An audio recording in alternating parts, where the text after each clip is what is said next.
Hi Sonia, welcome to If Innovation Could Talk. Hi Eva, how are you?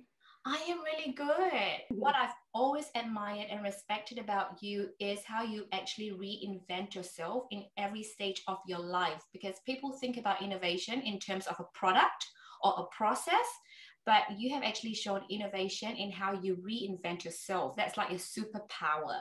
Tell us more. I guess for me, innovation has been about personal innovation. And for me, that's meant personal reinvention and redirection of where my life I felt needed to go at that time. So very brief background. My background's Italian. When I had children, I was going to be this perfect Italian mother. Full-time, totally dedicated to my children. And look, I think I've ticked most of those boxes.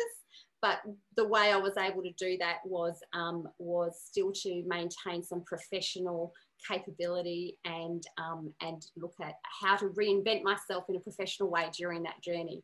So that's where it just sort of started that, okay, now what? You went from being a professional to a full-time mum, is that right? Yes, I went to being a full-time mum, and what I did was I started my own consultancy. So my background is in communications, in journalism, in writing. I'd done a lot of public relations, a lot of corporate communication. So I'd sort of been in that field, and I'd worked across many sectors by the time that I'd had my first child. I started my own consultancy, which was very project-based. I was really lucky to get lots of really meaty and interesting projects that I was able to do around my daughter. And then a couple of years later, I had my son. So I had two small children. And at that time, I reinvented myself again. And I knew that I wasn't going to have the capacity to really do those bigger strategic projects, because I really wanted to be present and around my children. So when the kids were little, I did that. That's sort of the easier part of the spectrum was where I focused my business at that time.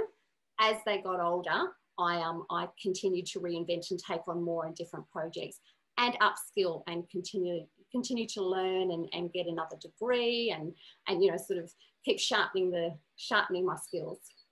So when we chatted earlier, you have got this very, very interesting concept of capability and capacity. So tell us a little bit more about that, because I want people to hear it from you. I know that I was very, very frustrated professionally when I had two small children, because I knew that I still had the capability to be doing really big projects and perform professionally at a really high level. And that I call capability the brain power, the brain, all the skills. There's a great thing I heard recently called skill stacking, and skill stacking is like all your knowledge, all your expertise, all your life circumstances, all the degrees that you've got. So everything that makes you think and act and behave and be able to contribute professionally to a certain level, they're all your skills stacked up, and every stack is unique in every person. But I learned very early that the capability isn't actually the whole part of the dimension of motherhood or any person.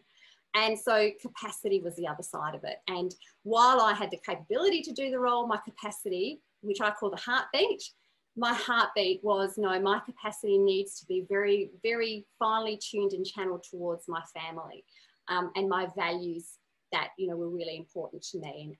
What about regrets, Sonia? Do you have any regrets? No, I don't think I've got any regrets.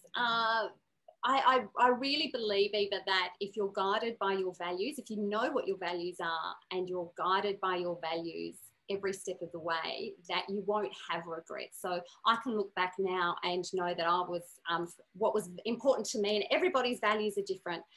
What was important for me was being very present and engaged and being this good Italian full-time mum for my children. And so I don't have regrets, because I was guided by my values and was able to shape all the other things around that. So I think if you're guided by your values, you have fewer or no regrets when you get to the other end. What sort of advice would you give to someone who is going through different stages of life, and how would you encourage them to reinvent themselves? I think it's going to be different for everybody, but I would say that really focusing on your values, on what it is that is important to you, and also reassess where you are at that moment in time, And don't be afraid. Don't be afraid to take a chance that is completely based on your values and where you are at that moment in time, because there will be opportunity to reinvent again down the track. I have been, very blessed that every time I've taken a leap of faith, there's been something at the other end. And I didn't know what it was going to look like, but there was always something even more exciting and more interesting than I thought would be there, just waiting when I was ready to reinvent again.